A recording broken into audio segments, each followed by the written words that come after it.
스가랴 스가랴 1장 7절로 17절까지 말씀을 한번 보겠습니다.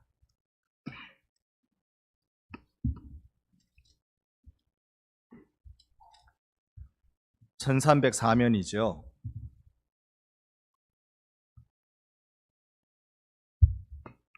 7절에서 17절 교독하겠습니다. 다리오 왕 제2년 11째 달 곧 스바돌 24일에 이또의 손자 베레가의 아들 선지자 스가랴에게 여호와의 말씀이 임하니라.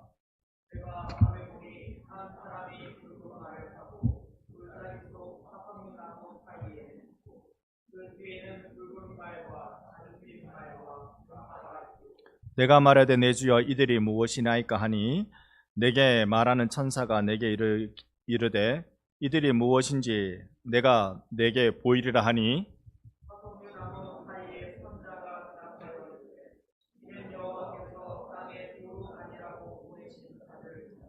그들이 화석류나무 사이에 선 여호와의 천사에게 말하되 우리가 땅에 두루 다녀보니 온 땅이 평안하고 조용하더이다 하더라.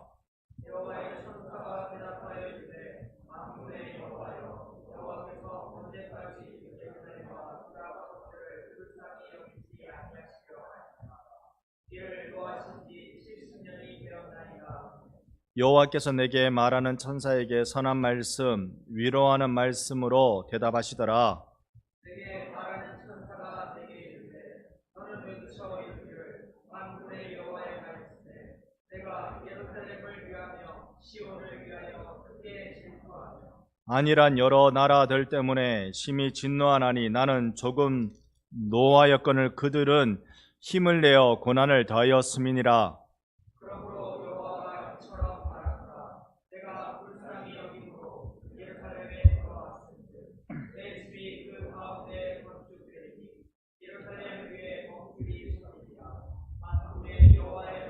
함께 봅니다. 그가 다시 외쳐 이르기를 만군의 여호와의 말씀에 나의 성읍들이 넘치도록 다시 풍성할 것이라.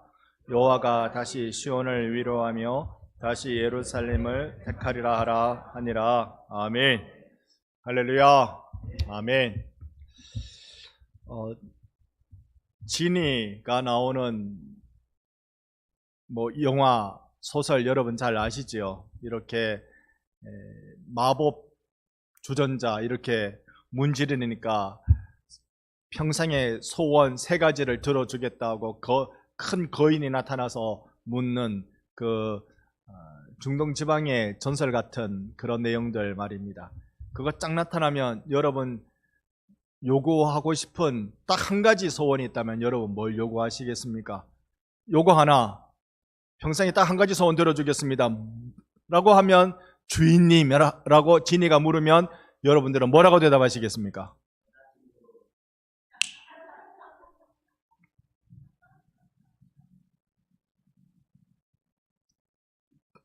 그냥 다른 소원 필요 없다. 제일 중요하다. 제일 중요하다. 네, 우리의 소원은 여자친구. 네, 이 마치 마법과 같은 그런 일절의 내용이 사실은 우리가 읽지 않은 1장 1절부터 6절까지의 쭉 내용으로 쭉 나타나고 있습니다. 이런 마치 마법과 같은 일절을 보여주면서요. 그러면서 우리가 오늘 읽은 본문으로 쭉 들어가면 예루살렘이 회복될 거다라는 메시지를 주고 있어요. 성경을 펴셨다면 2장 4절을 잠깐 한번 눈여겨보면 좋은데요. 2장 4절에 보면 이런 회복이 일어날 거라고 말해줍니다. 이르되 너는 달려가서 그 소년에게, 여기 그 소년은 바로 이 스가랴 자신이거든요. 그러니까 소년이라고 일컬어질 정도로 젊은 선지자였던 걸 알 수 있습니다.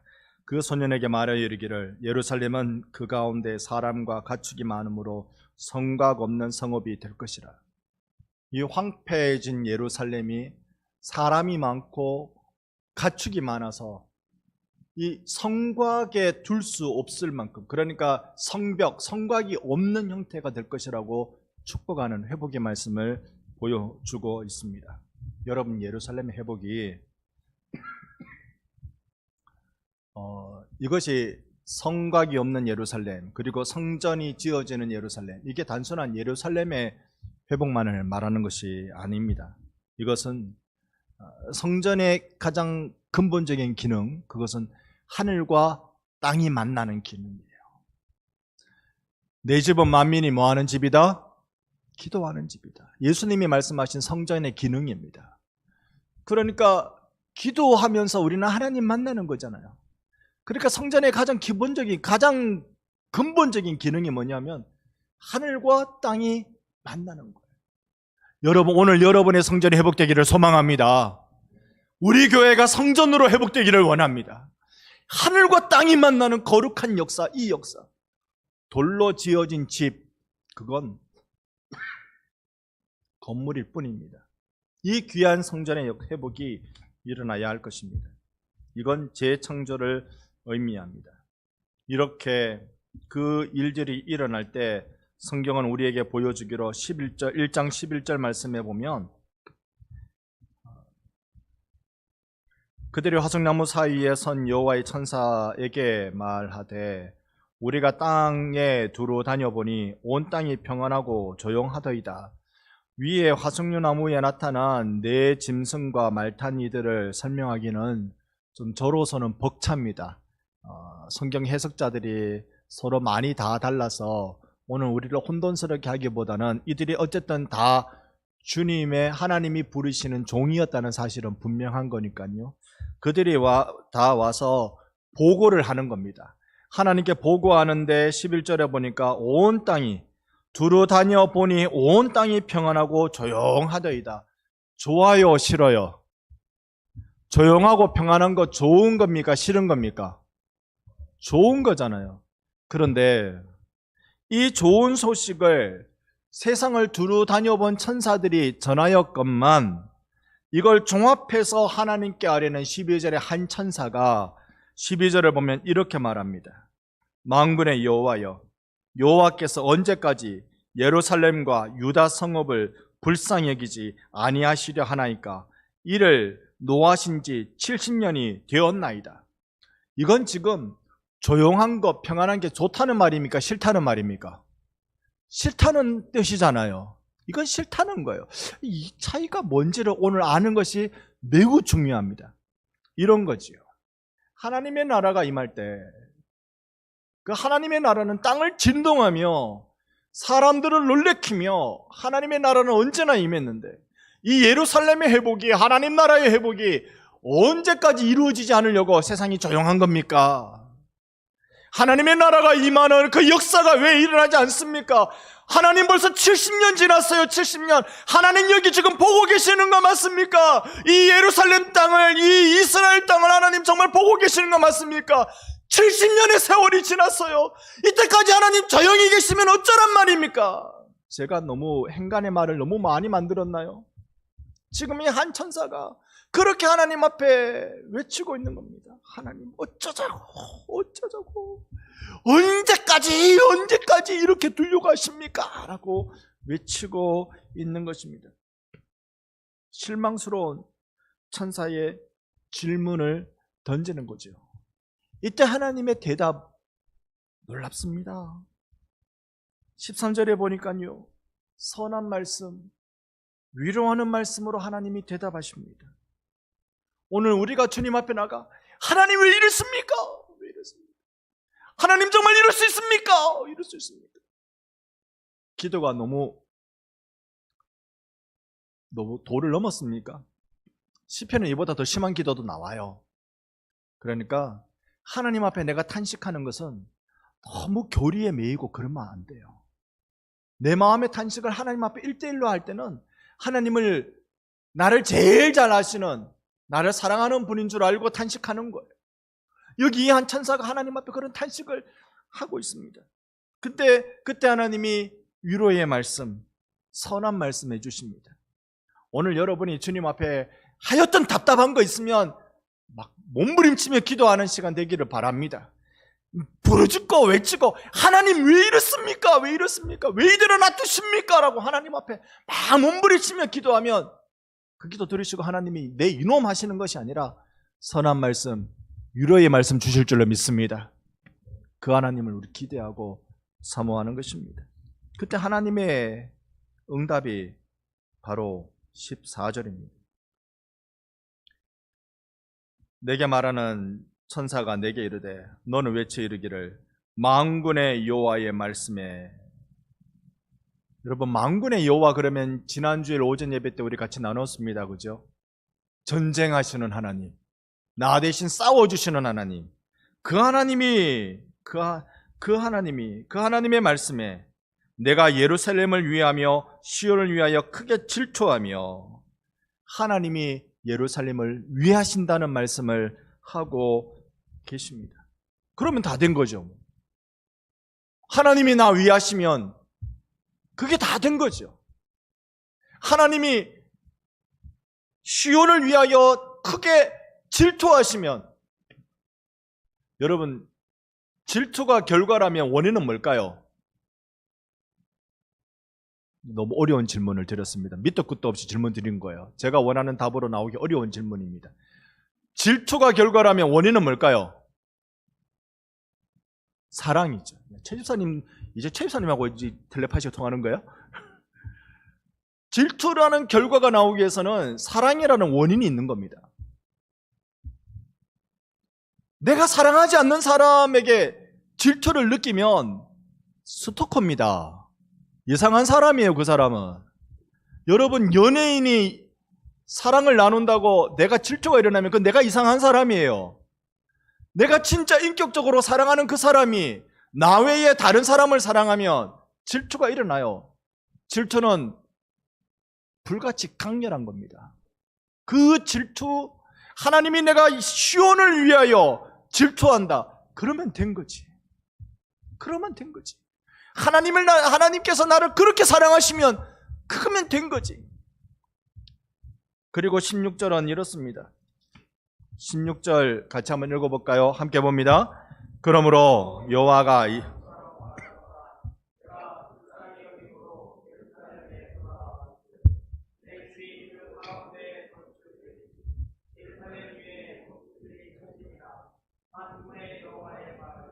아멘. 내가 불쌍히 여겨가지고 너희들 바벨론에서 예루살렘으로 내가 데리고 왔다. 예루살렘으로 내가 돌아오게 했다. 나의 긍휼로 너희들을 예루살렘으로 모았다. 그리고 내가 내 집이 그 가운데 건축될 것이다. 지금 우리가 지난주 본 학개와 오늘 이번 주 보게 될 스가랴의 가장 중심적인 주제는 성전 건축입니다. 성전 건축, 내가 건축되게 할 거다. 너희들 보기에는 하나도 할 수 없는 것처럼 너무 벅찬, 너희들 자자손손 대대로 한 서너 대는 흘러가야 될 것 같이 보이지? 이건 내가 하는 거야. 내가 할게. 너희들의 힘으로, 너희들의 능으로 되는 게 아니라 나의 영으로 되는 것이니 내가 할게. 하나님이 내가 건축되게 할 것이라고 말씀합니다. 예루살렘 위에 목줄이 쳐지리라. 목줄 치는 거 여러분 보셨어요? 요즘은 건축할 때 목줄 치는지 모르겠습니다. 저는 목줄 치는 장면을 몇 번 본 적은 있어요. 진짜 목줄입니다. 까만 줄을 탱탱하게 만들어서 이 목수가 위로 들었다가 탕 내려요. 그러면 이게 고무줄처럼 팅거리면서 바닥에 착 한번 쭉 내려갔다 올라가요. 그러면 바닥에 까만 줄이 쫙 생깁니다. 본 적 있으세요? 이거 본 적 있으시면 무조건 저랑 같이 라떼를 마셔도 되는 분들이에요. 요즘은 그래 잘 하는 건 못 봤습니다. 목줄 쫙, 예루살렘 위에 목줄이 쳐지리라. 무슨 뜻입니까? 측량한다는 겁니다. 측량한다는 겁니다. 여러분, 하나님이 되게 하시는 일을 우리에게 주시겠다고, 그렇게 어려워 보이는 것 되게 하시는 은혜를 주시겠다고 말씀하셨습니다. 17절도요. 마지막 절인데 또 같이 한번 읽어봅시다. 17절 봅니다. 그가 다시 외쳐 이르기를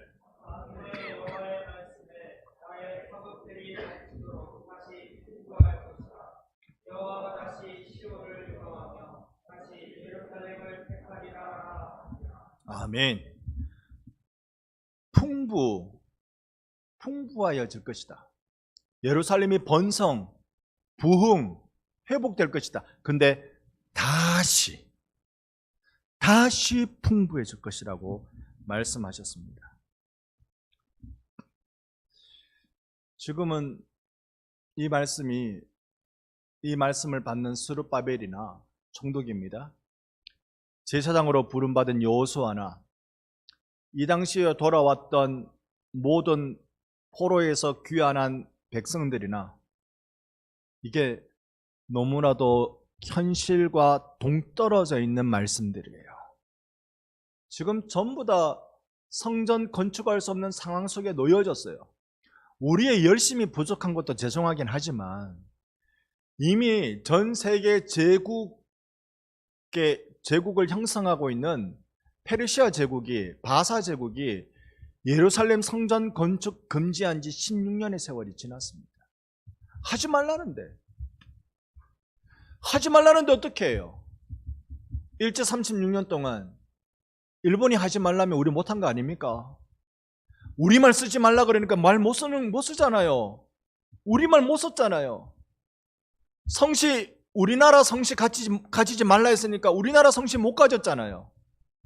천황을 향해서 경배할 것이지 너희들이 먼저 천황을 향하여 경배하고 천조 대신에게 먼저 경배하고 그리고 하나님께 예배드리라 그랬으니까 교회 올 때마다 여기에 천황을 모시는 그 뭔가를 놔두고 거기에 성도들 들어오는 대로 계속 거기에 절을 하고 목례를 하고 예배당에 앉아야 된다니까요. 그거 나라에서 못하게 하니 못하는 수밖에요. 우리를 지배하고 있는 강력한 제국이 못하게 하니까 못할 수밖에요. 고대 사회에 페르시아 제국이 점령하고 있는데 하고 싶다고 한다? 그 죽으려고 작정하는 겁니다. 그거는 그냥 구족이 멸할 그런 각오가 돼야 그 일을 하는 겁니다. 여러분, 그런 그때 현실과 너무 동떨어진 말씀을 하나님이 하고 계시는 것 아닙니까? 차라리 지금 우리가 읽은 대로 차라리 지금 11절처럼 평안하고 조용한 게 좋습니다. 저는 우리가 여기에 하나님 주신 도전이 있다고 믿습니다. 그것은 바로 지난주 금요 기도회 때도 여러분과 나눴지만 부흥에 대한 도전입니다. 과거에 일어났으니 지금도 일어나야 한다. 그 당위성도 있지만요. 이 시대에 정말 필요한 게 부흥이구나. 우리의 가슴을 뒤집어 엎어놓는 부흥이 필요하구나. 교회를 정신 벌쩍 들게 만드는 부흥이 필요하구나. 오늘 이 시대에 조용한 게 좋아. 평온한 게 좋아. 그러고 있을 때 한 선지자가 하나님 언제까지 이루시렵니까? 하나님 언제까지 이걸 그냥 놔두시렵니까?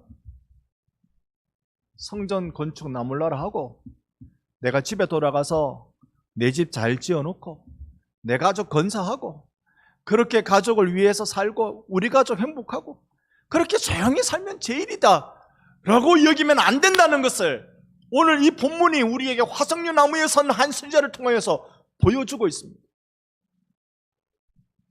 오늘 이 시간 미래는 붙드는 자의 것이라는 걸 여러분께 말씀드리고 싶습니다. 여러분 붙드시겠습니까? 아니면 조용히 평온히 그렇게 살고 싶습니까? 붙들어야 역사가 일어납니다. 하나님 앞에 붙드세요. 하나님 앞에 붙드는 용기를 가지세요. 세상을 향해 용기 없을 수 있습니다. 그러나 하나님 앞에 붙드는 용기를 가져야 돼요. 우리 반성교회 성도분들은 하나님 앞에 붙들어 매달리는 용기가 있어야 돼요. 찬양대도 하나님 붙드는 용기가 있기를 바랍니다. 하나님 붙들면서 주여 우리의 찬양에 기름 부어주시고 우리의 찬양에 역사를 일으켜주시고 우리가 찬양할 때 우리도 눈물 쏟고 성도들도 눈물 쏟고 우리가 찬양할 때 우리도 감동받고 성도들도 감동받고 무엇보다 우리가 찬양할 때 하나님을 기쁘시게 하나님께 감동드리는 찬양이 되게 해주옵소서. 붙들고 매달리는 찬양대가 되기를 축원합니다. 우리 모든 기관이 다 우리 유치부, 유초등부, 중고등부 애들이 조용히 있다가 하면 제일 좋다. 아니요. 저는 고등학교 미션스쿨 출신입니다. 그래서 1년에 2번 부활절 때하고 추수감사절 때 보면 인근 지역 큰 교회에 가서 학생들이 가서 예배를 드립니다. 그때가 제일 좋아요. 왜냐하면 수업을 안 하잖아요. 수업을 안 하고 거기 갔다 오면 여러분 학교 가는 날 수업하는 시간에 버스 타는 재미가 정말 재밌습니다. 그래가지고 가면 정말 신났는데 어느 큰 교회 대구에 어느 큰 교회 갔는데 아무리 설교를 들어도 목사님 설교가 무슨 말인지 모르겠는 거예요. 여러분이 지금 듣고 있는 제 설교처럼 무슨 말인지 모르겠는 거예요. 아무리 들으려고 노력해도. 그래도 저는 모태신앙이고 교회 열심히 다녔고 그래도 신학해야 되겠다는 마음을 가진 고등학생이었는데 가서 듣는데 무슨 설교인지 못 알아듣겠는 거예요. 너무 어려운 거예요. 그러니까 이렇게 어려운 설교할 때 학생들의 반응은 어떤지 아세요? 자는 게 아니고 서로 이야기하기 시작합니다. 서로 대화하기 시작해요. 그러니까 예배 시간이 좀 시끄럽고 소란스러울 거 아니에요. 그랬더니 목사님이 종을 땡 치면서 여러분, 목사가 예배 시간에 바라는 건 여러분이 조용히 있다 가는 겁니다. 그게 무슨 말이래요? 예배 시간에 조용히 있다 가는 걸 바라고 원한다? 그러면 예배 안 드리면 되지. 예배 안 드리면 제일 조용하지. 예배 시간에 조용히 있다 가기를 바란다. 오늘 성령이 여러분을 시끄럽게 만들어 주시기를 원합니다. 성령이 여러분을 요란하게 조용히 평온하게 이것만 원하고 바라는 우리의 생각 속에 주님이 들어오셔서 내가 성전을 짓게 할게, 나의 영으로 되게 할게. 여러분 산을 깎아서 평지로 만드는데 그거 조용히 되는 일이 있습니까? 포크레인으로 까더라도 얼마나 소리 날 것이며 다이너마이트로 폭발하면 기절 촛봉할 소리가 날 텐데 우리 하나님이 큰 산을 평지로 되게 만드시는데 이 땅을 얼마나 뒤흔드실까요? 여러분 기관 안에 이런 욕심이, 이런 영적 갈망이 일어나기를, 그래서 기도를 붙들고 하나님 앞에 매달리고 주님 앞에 가까이 나갔더니 내 죄가 보여서 하나님 앞에 엉엉 울고 죄를 자복하고 그래서 주의 도우심밖에 없습니다라고 매달리는 그런 일이 일어날 때 하나님은 우리 교회를 축복하시고 우리 교회를 통하여 부흥을 일으켜 주실 줄 믿습니다. 마지막 때에 부흥 갈망하는 교회 잘 없습니다. 마지막 때에 부흥을 간절히 원하는 교회 잘 없어요. 한 곳에 불이 나야 번지지. 그 전까지는요 전부 다 조용한 게 좋은 거야. 아무 일 안 일어나는 게 좋은 거야. 아무 일 안 일어나는 게. 그냥 예배 시간 조용히 왔다 가세요. 좀 제발 여러분 넘어가지 마세요. 우리 교회는 시끄러웁시다. 영혼이 막 깨어나는 소리로 시끄럽시다. 저는 예배 시간에 1907년에 일어났던 그런 예배 현장이 되기를 원해요. 얼마나 시끄러웠겠어요. 목사님, 내가 이 죄를 저질렀어요. 선교사님이 설교하고 있을 때였거든요. 그때 이기람 선교사님이, 그레암 리 이기람 선교사님이 설교했을 때로 기억하는데, 목사님, 내가 죄를 저질렀어요. 가만히 듣고 보니까요, 내가 친구 돈 떼먹었어요. 내 친구가 죽을 때 나한테 자기 재산 맡겨놓고 네가 내 재산 좀 관리해가지고 내 아내하고 내 자식하고 사는데 문제 없게 해달라고 다 내한테 맡겼는데 내가 그걸 떼먹었어요. 이게 길손주 장로의 회개였습니다. 주여, 내가 죄인입니다. 한 아주머니가 떼굴떼굴 뒹굴어요. 예배 시간에 떼굴떼굴 뒹굴어요. 무슨 얘기인 거 들어봤더니 청일 전쟁 때 전쟁이 나가지고 저기 뒤에서 군대가 쫓아오는데 나는 피난 가야 되는데 내가 안고 있는 내 새끼, 안고 가는 애 금방 태어난 지 얼마 안 되는 내 새끼 이거 들쳐매고 가는 게 이게 그렇게 힘들어가지고 이놈을 그냥 나무에다가 패대기 쳐가지고 나는 그런 모진 죽일 년입니다. 아니 예배 시간에, 정숙해야 될 예배 시간에 조용히 말씀 듣고 은혜 받아야 될 예배 시간에 여기서 목사님 주여 성령이 임하는 역사가 그런 거예요. 우리 그런 예배를 갈망합니다. 그렇다고 여러분 성령님이 여러분을 깨워주지 않으신데 여러분이 목사님 이러고 있으면 곤란하고, 성령이 여러분 가운데 깨워주실 때는 참 우리 가운데 사람이 말리지 못하는 게 성령의 역사예요. 성령의 역사를 우리 경험하기를 원합니다. 주님이 뭐라고 말씀하십니까? 내가 다시 풍부하게 이 삐쩍 골아버린 말라버린 이 예루살렘을, 아무것도 없고 느헤미야가 표현하기로는 말 타고 가기가 굉장히 어려울 정도로 길이 엉망이 돼 있는, 다 문이 부셔지고 막 길거리가 엉망이 돼 있는 그런 상황. 내가 성전을 지을 것이다. 내가 역사를 일으켜 줄 것이다. 여러분, 주님의 영을 우리 사모하십시다. 오늘 이 시간 주님의 위로와 주님의 소망이 우리 가운데 가득하기를 예수님의 이름으로 축원합니다. 그래서 우리가 묵묵히 조용히